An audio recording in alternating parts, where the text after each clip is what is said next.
Salut à tous, nous sommes mardi matin et nous commençons un nouveau vlog lecture. J'espère que la luminosité ira parce que en vrai c'est 11h. Mais alors le ressenti de la journée là c'est bientôt la nuit, on a l'impression, il fait vraiment pas beau. Apparemment hier il a neigé dans le Haut-Gard. Nous à Montpellier il a pas neigé, il a beaucoup plu. Sans doute de la neige fondue. Il fait très froid et ce matin j'espérais avoir un petit peu de neige en ouvrant les volets, mais j'avoue que j'ai été déçue parce qu'il n'y en avait pas. Qui dit nouvelle semaine dit nouvelle lecture. Donc je vous ai présenté dimanche la lecture que j'avais à peine entamée. Je l'ai un petit peu plus avancée étant donné que ça y est, je suis à la page 202, chapitre 39. Donc autant vous dire que les chapitres sont très courts.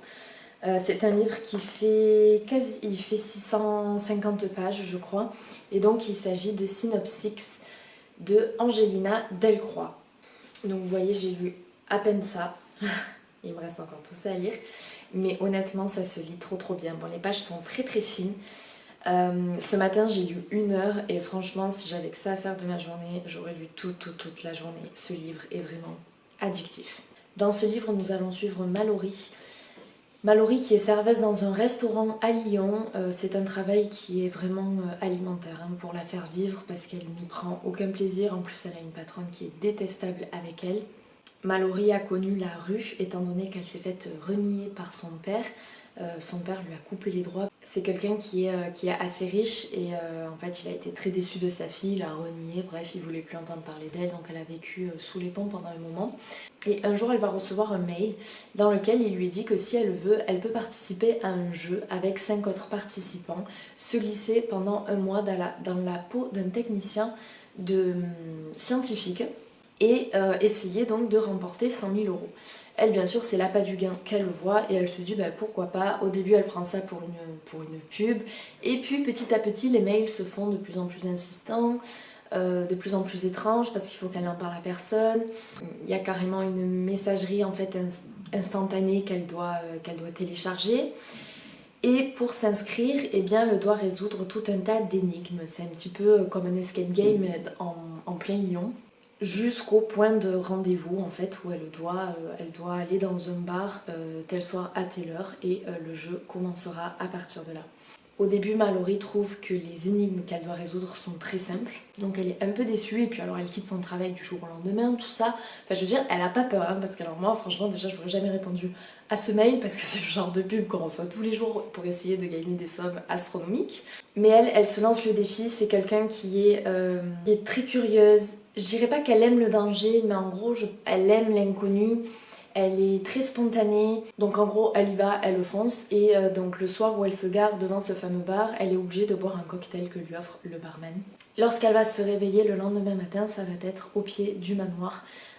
Ce fameux manoir dans lequel elle va devoir vivre pendant un mois et jouer le jeu. Elle ne sait absolument pas où est ce manoir, comment elle est arrivée là. Elle est juste dans sa voiture, mais il n'y a plus les clés. Il fait très froid parce qu'il neige, il y a énormément de brouillard. Bref, elle décide donc d'entrer dans ce manoir qui est vétuste au possible, on dirait un peu, vous savez, un urbex. Et par chance, il y a quand même une cheminée avec des bûches à disposition pour qu'elle allume un feu. Il y a un panier de ravitaillement, mais il n'y a pas d'eau. Il n'y a pas d'eau courante dans le manoir, il n'y a pas d'électricité, il n'y a rien. Et là, elle commence un peu à se dire dans quoi j'ai mis les pieds. Elle sait en plus qu'elle a observé parce que parfois elle reçoit des messages via sa messagerie et sur quelque chose qu'elle vient de faire ou de dire et donc elle sait qu'elle a observé et ça la met très mal à l'aise. Et autant vous dire qu'elle attendait les caméras, une télé-réalité, d'autres participants, mais là elle se retrouve vraiment seule à passer sa première nuit dans le manoir, dans une chambre. Et elle va passer la pire nuit de sa vie parce qu'en fait elle va entendre des cris d'horreur en fait qui proviennent du sous-sol du manoir. En parallèle de cette histoire, on va suivre Jessie Moore qui est une écrivaine.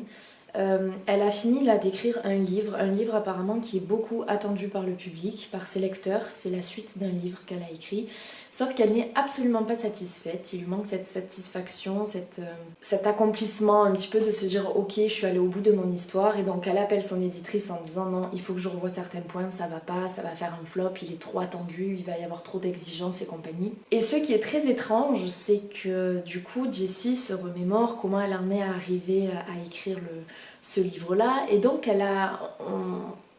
elle se rappelle du coup avoir visité un manoir. Un manoir avec un guide très antipathique. En fait, elle s'est inspirée de ce manoir pour écrire son livre. Elle voulait le visiter pour vraiment se mettre, vous savez, en condition. Et en fait, à chaque fois qu'on a un chapitre sur cet auteur, on a l'impression que ce qu'on vient de lire avant, donc l'histoire de Malory et compagnie, c'est elle qui écrit l'histoire et qui revient sur certaines choses. J'ai l'impression que c'est ça.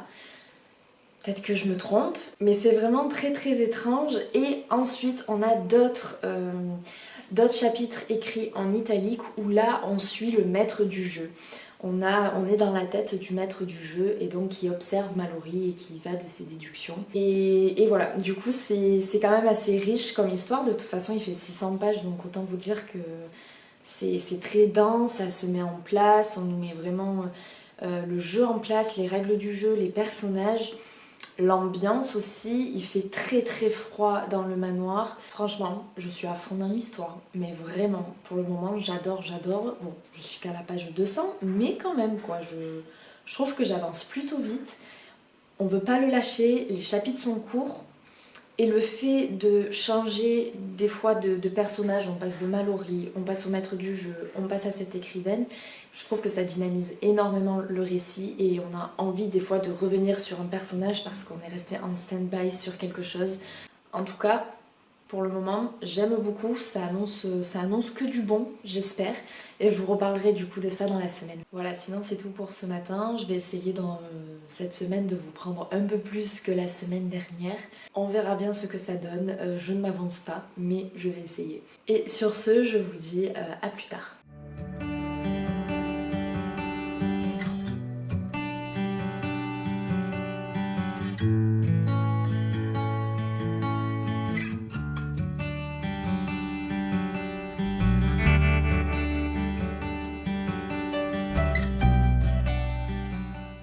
Nous sommes mercredi soir, je vous prends, c'est 18h20, je viens de rentrer.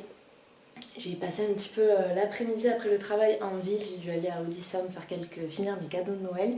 Passer en ville, récupérer un colis. Au passage, je me suis pris un petit bubble tea. J'ai une passion pour les bubble tea, mais vraiment très très grande.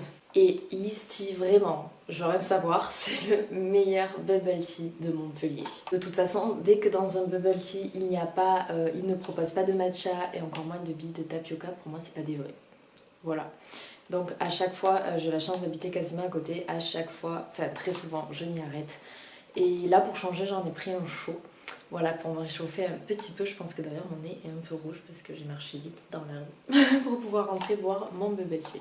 Et donc comme je vous le disais, j'ai dû aller récupérer des colis là que j'ai commandé sur internet pour Noël. Et il se trouve que c'est quasiment à côté de chez Gibert. Quelle coïncidence, dis donc. J'ai fait un petit tour chez Gibert. C'est assez frustrant parce qu'en fait je ne peux pas là acheter beaucoup de livres étant donné que j'en ai mis sur ma wishlist pour Noël. Donc je préfère ne pas avoir de doublons et attendre sagement Noël. Mais il y en a quand même que je n'ai pas mis sur ma liste et que j'ai pu trouver d'occasion. Notamment un, je pense que tout le monde l'a lu, mais vraiment tout le monde, sauf moi. C'est un livre que j'ai longtemps cherché d'occasion, mais surtout en assez bon état. Et franchement, j'ai galéré. Je sais pas pourquoi ce livre-là en particulier. Il s'agit de Delphine de Vigan, Les enfants sont rois, donc aux éditions Gallimard. Delphine Vigan, c'est une auteure que je collectionne en brochet. Voilà pourquoi en fait je n'ai pas acheté le livre de poche. Et en plus, je n'aime pas trop la couverture ces collections folio du coup. Avant, elle était publiée chez J.C. Lattès. J'adorais d'ailleurs les couvertures de J.C. Lattès, mais bon. Maintenant, je crois qu'elle fait partie de l'équipe Gallimard. Donc, je l'ai trouvé à 3 €. Il n'est pas en parfait état, mais honnêtement, je vous promets, j'ai vu pire. Voilà, bon, le dos est un petit peu abîmé ici, mais franchement, ça va, ça passe. De toute façon, tant qu'il ne manque pas de pages, comme je dis tout le temps, ça me va quand même. Je vous lis le résumé. La première fois que Mélanie Clos et Clara Roussel se rencontrèrent, Mélanie s'étonna de l'autorité qui émanait d'une femme aussi petite, et Clara remarqua les ongles de Mélanie, leur vernis rose à paillettes, qui luisaient dans l'obscurité. On dirait une enfant, pensa la première. Elle ressemble à une poupée, songea la seconde. Même dans les drames les plus terribles, les apparences ont leur mot à dire.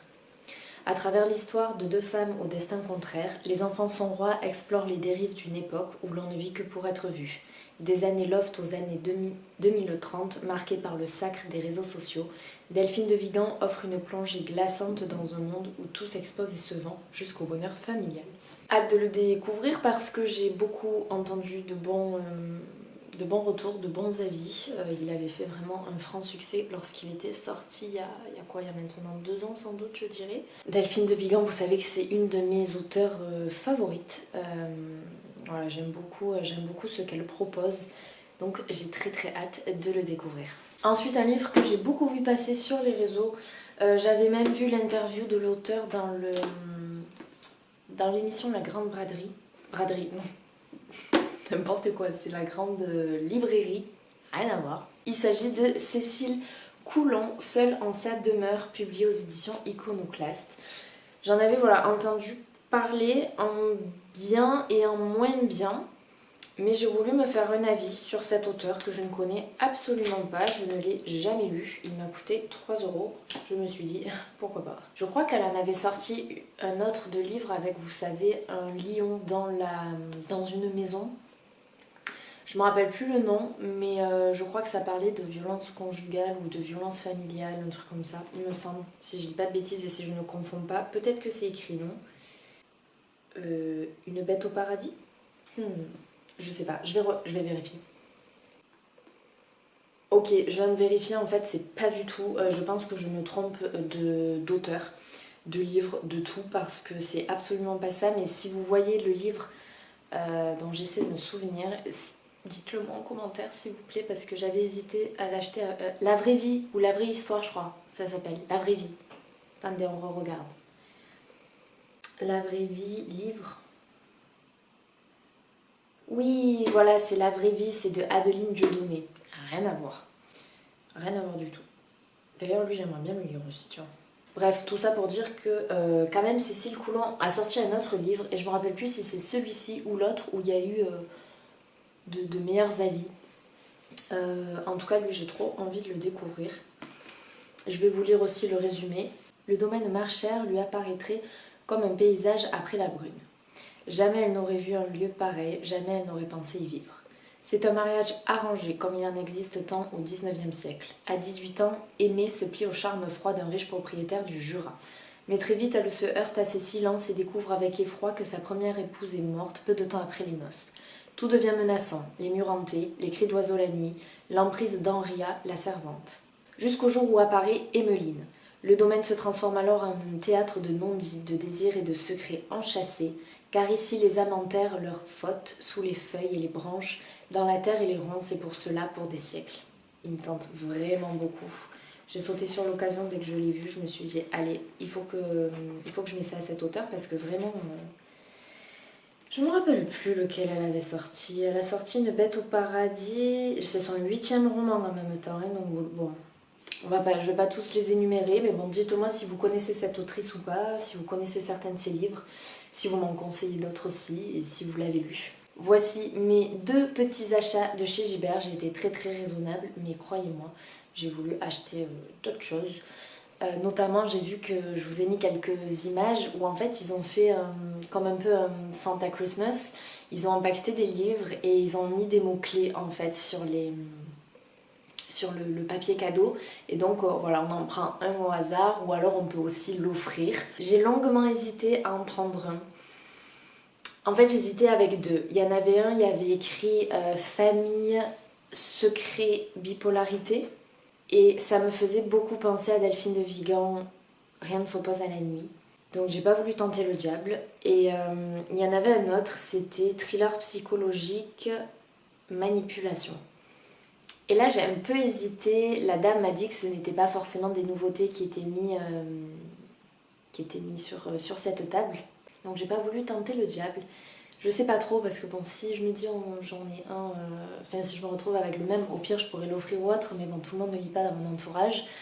Donc bon, j'ai pas tenté le diable, mais j'ai trouvé cette idée vraiment très très très bien. Et en plus, franchement, les papiers cadeaux sont super jolis. Et sinon, pour un petit point lecture, toujours dans la lecture d'Angelina Delcroix Synopsix, Écoutez, je suis à la moitié du livre, donc quand je vous dis que je le dévore, c'est que je le dévore. Je suis page 330, donc voilà, il me reste la moitié à lire. Franchement, il se lit tellement bien, mais vraiment tellement bien. Là, je suis donc à la troisième partie. Au moment où, à la fin un petit peu de la deuxième partie, on pourrait se dire, oh là là, bon, peut-être qu'il peut commencer à y avoir des longueurs ou des répétitions. Bim, on nous annonce quelque chose de nouveau avec la troisième partie. Voilà, il y a du renouveau, il y a un suspense qui se crée en plus. Parce que c'est vrai qu'au début, bon, on est là en mode est-ce que le jeu a commencé, pas commencé, on ne sait pas trop. Mallory sait pas trop non plus si le jeu a commencé ou non. On attend que tout le monde, que les participants arrivent, de faire connaissance avec eux, bien que ce soit très succinct. Mais voilà, on ne sait pas trop et c'est vrai qu'on a hâte que le jeu commence. Et donc au moment où on pourrait commencer à s'ennuyer, que nenni, on attaque la troisième partie du livre. Pour le moment, c'est sans faute. Mais ça, je vous en reparlerai aussi quand je l'aurai terminé. Et bien écoutez, voilà, sinon c'était tout pour aujourd'hui. Je vous ai pris un petit peu en vitesse. Ce soir, c'est soir de match, demi-finale de la France-Maroc. Je sais pas s'il y en a beaucoup qui regardent le foot par ici. En tout cas, je regarde. Je regarde et je ne vais pas rater ce rendez-vous. Je croise les doigts pour notre équipe de France, qu'elle puisse passer en finale et qu'elle nous fasse rêver comme il y a 4 ans. Vraiment, ce serait incroyable. Bref, ça c'est un autre sujet, pas du tout livresque, donc je vais arrêter là. Et vous reprendrai sans doute demain, parce que demain je commence une nouvelle lecture et ce sera une lecture commune.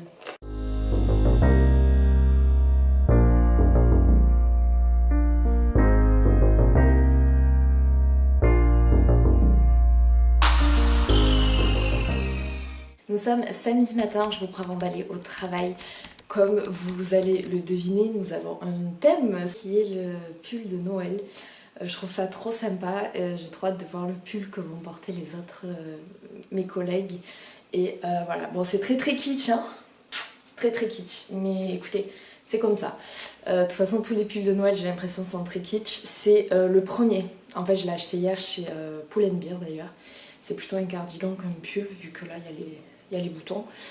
Je n'en avais absolument pas, donc je me suis dit allez, c'est l'occasion au moins d'en avoir un et de pouvoir le ressortir chaque année pour les périodes de Noël. Je trouve ça trop trop chouette d'avoir fait ce thème.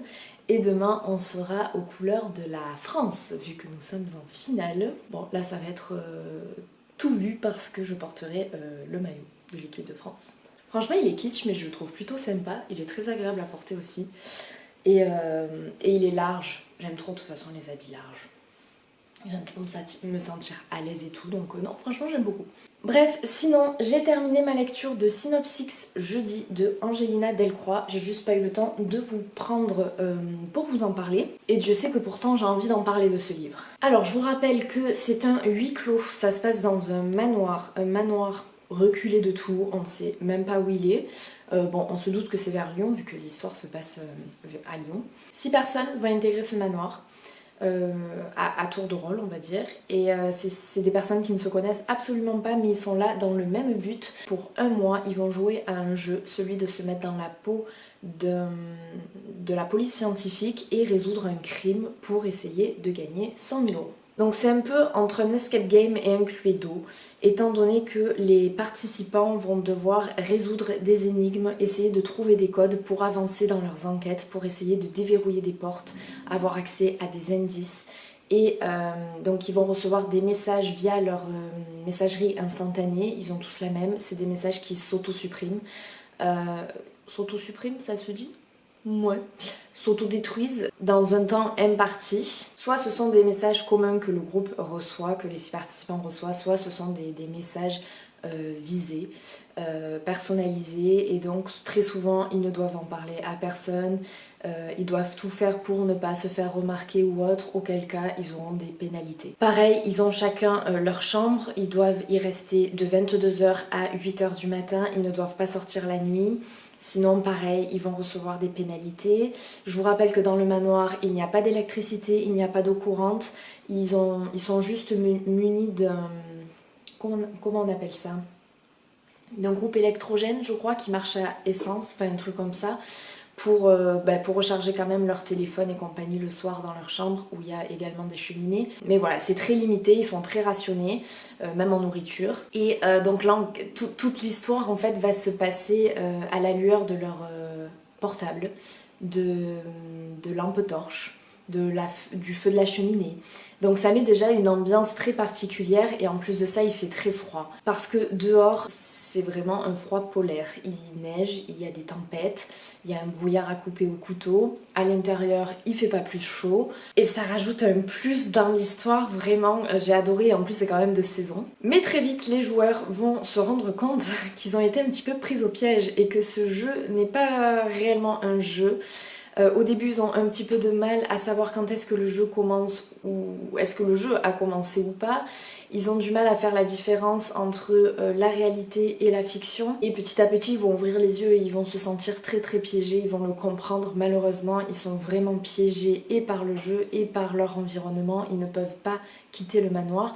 Déjà parce qu'ils risquent d'être rattrapés, parce qu'ils ne savent absolument pas où ils sont, parce qu'ils ne peuvent pas rester très longtemps dehors vu la température, vu la météo.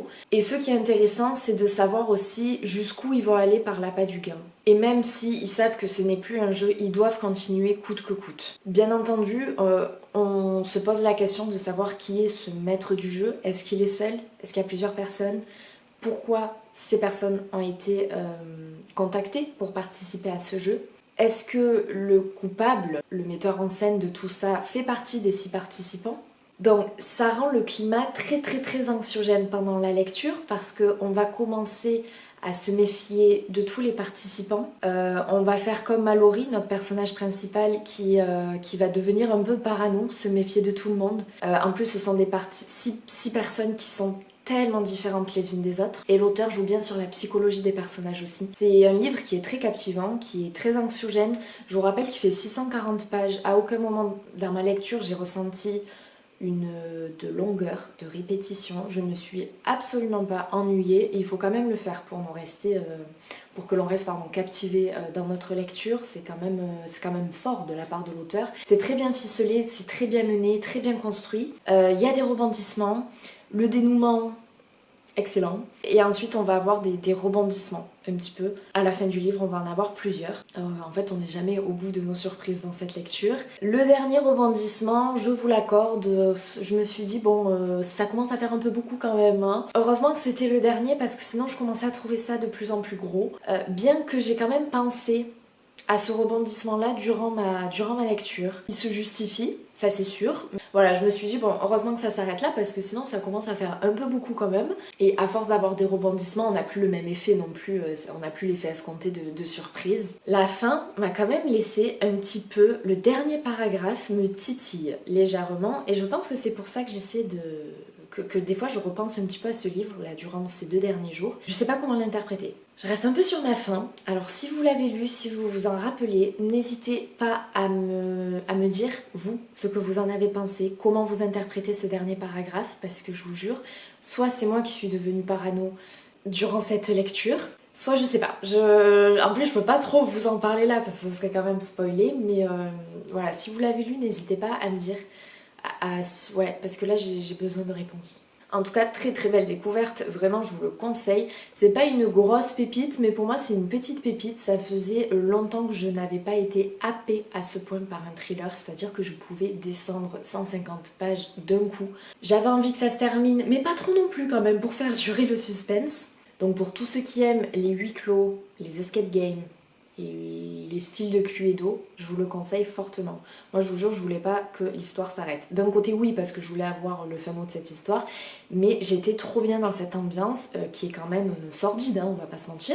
Mais je sais pas, il y avait quelque chose qui c'était vraiment addictif, donc je vous le conseille fois 1000. Très belle découverte, j'ai envie d'en découvrir d'autres de cet auteur, parce qu'alors s'ils sont tous comme ça promet. Et sinon, jeudi, je devais commencer une nouvelle lecture commune. Mais je n'ai pas eu le temps, hier je n'ai pas eu le temps de lire, donc je l'ai commencé à peine ce matin. Il s'agit de Brigitte le chanteur, la voix de mon père, publié aux éditions M+. C'est également une thriller, en ce moment je sais pas ce que j'ai, je lis que des thrillers, j'ai envie de lire que du thriller. Donc c'est une lecture commune avec Camille, alors pas la même Camille que j'ai évoqué dans mes vlogs précédents, parce que malheureusement elle le recevra qu'en janvier, les nouvelles parutions de cette maison d'édition, étant donné qu'elle est aussi partenaire en 2023. C'est avec Camille du compte Mama Camille, voilà, qui est également partenaire, et on l'a commencé je crois toutes les deux ce matin, parce que je lui ai dit j'ai pas pu le commencer, elle m'a dit apparemment moi aussi. Pour le moment tout ce que je peux vous dire c'est qu'on va suivre Patricia qui a perdu son père il y a 15 ans, il a disparu en mer. Et son corps n'a jamais été retrouvé, d'ailleurs il a disparu le jour de son anniversaire. Elle a également perdu sa mère il y a 6 ans de ça, et son père était avocat. Il avait l'habitude de s'enregistrer, vous savez, sur des cassettes. Team 90, vous savez ce que c'est. Bon, et bien avant, mais après, malheureusement, ça a disparu. Donc il avait l'habitude de s'enregistrer sur des cassettes, et 15 ans après, elle décide d'en réécouter. Sauf que quand elle va en réécouter une, il va y avoir comme un double enregistrement, et elle va entendre son père faire une déclaration d'amour à une dénommée Michelle. Le problème c'est que sa mère ne s'appelle pas Michelle, et elle non plus, elle s'appelle Patricia. Donc elle va essayer de retrouver cette Michelle, de savoir qui c'est. Et elle a toujours été titillée un petit peu par la disparition de son père, elle n'a jamais pu faire son deuil. Et elle va du coup essayer de savoir pourquoi. Elle trouvait ça déjà un peu bizarre que son père disparaisse le jour de son anniversaire, enfin, c'est une sacrée coïncidence. Patricia va donc partir sur les traces de Michelle, mais dans son plus lointain souvenir, elle ne se rappelle pas qu'une secrétaire de son père se soit appelée Michelle.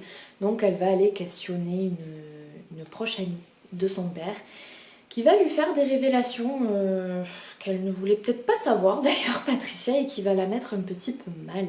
Et je pense qu'elle n'est pas au bout de ses surprises à remuer le passé comme elle s'apprête à le faire. Voilà, ça annonce ma lecture du moment. Il fait 409 pages. Malheureusement, je travaille tout le week-end, donc ça va être un peu compliqué de bien avancer cette lecture. Je pense le continuer un petit peu là avant que je parte au travail.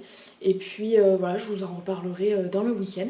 En tout cas voilà, c'est tout pour moi. Je vous ai parlé donc de ma lecture terminée, de ma lecture en cours.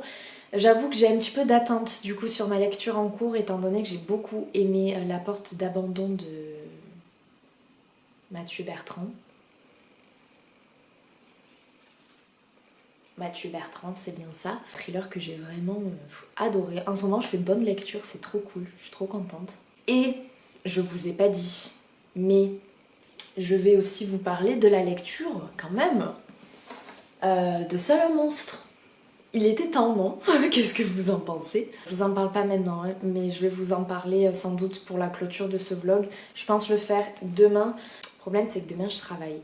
Je sais pas si je clôture ce vlog ce soir ou demain. Bref, bon, on verra.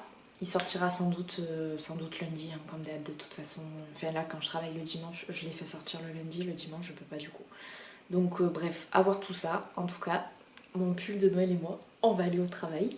Et je vous dis à plus. Hello, nous sommes le dimanche 8 janvier. Je reviens comme une fleur pour clôturer enfin ce vlog lecture. Pour vous, c'est comme si ça s'était passé en un claquement de doigts entre la dernière fois que je vous ai pris mi-décembre et maintenant. Au départ, j'ai oublié de clôturer le vlog. Ensuite, ça a traîné. Il y a eu les fêtes de fin d'année. Et je me suis dit, est-ce que ça vaut vraiment le coup que je le sorte ou pas? Au début, j'ai dit non. Après, j'ai dit oui. Et puis voilà, il y a eu le jour de l'an et compagnie, et là ça y est, je reviens enfin pour le clôturer. Je tiens également à vous souhaiter du coup une très belle année 2023, qu'elle soit pleine de bonheur, d'amour, une bonne santé, que vous soyez épanouis dans votre vie, aussi bien personnelle que professionnelle, et bien sûr qu'elle soit parsemée de belles lectures. J'espère aussi que vous avez passé de belles fêtes de fin d'année, en famille, entre amis, peu importe, mais voilà, que vous avez été également gâtés par le Père Noël. Je vous montrerai dans le prochain vlog, en tout cas, les livres que j'ai eu pour Noël. Honnêtement, j'en ai pas eu beaucoup parce que je n'en avais pas demandé beaucoup. Et je tenais quand même à sortir ce vlog parce que je vous ai parlé de lecture quand même durant celui-ci, et surtout je ne vous ai pas parlé de ma dernière lecture de l'année 2022, donc je vais le faire de ce pas. Il s'agit donc de Seul un monstre de Vanessa Land. C'est le premier tome et c'est publié aux éditions Lumen. Lumen, je sais jamais comment on dit cette maison d'édition. Pour vous le remettre un petit peu dans le contexte, parce que ça fait longtemps là du coup que je l'ai lu, je vais vous relire tout simplement le résumé qui est quand même assez complet. N'oublie pas la règle d'or, personne ne doit savoir ce que tu es, jamais tu ne devras parler des monstres à qui que ce soit. Pour Joanne Chang-Hunt, les vacances s'annoncent idylliques. Elle est bien décidée à savourer tranquillement son séjour dans la famille un peu farfelue de sa mère à Londres. Elle adore son petit boulot au manoir de Holland House, où elle se rapproche peu à peu d'un autre passionné d'histoire, Nick. Mais rien de tout cela n'est en fait un hasard. Quand une nuit un terrible drame se produit, l'été de la jeune fille vire au cauchemar. Les Hunt ne sont pas simplement de grands excentriques, ce sont des créatures dotées de pouvoirs cachés aussi fascinants que terrifiants, l'un des 12 clans qui règnent en secret sur la capitale. Le tueur de monstres des contes de son enfance n'est pas qu'un mythe, il existe bel et bien et ne reculera devant rien pour abattre ceux qu'elle aime.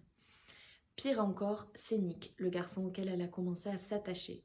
Pour sauver les siens d'une mort certaine, Joanne va donc devoir s'allier avec l'héritier d'un clan ennemi, Aaron Oliver. Mais surtout, il va lui falloir accepter sa véritable nature. Car dans cette histoire, le monstre, c'est elle.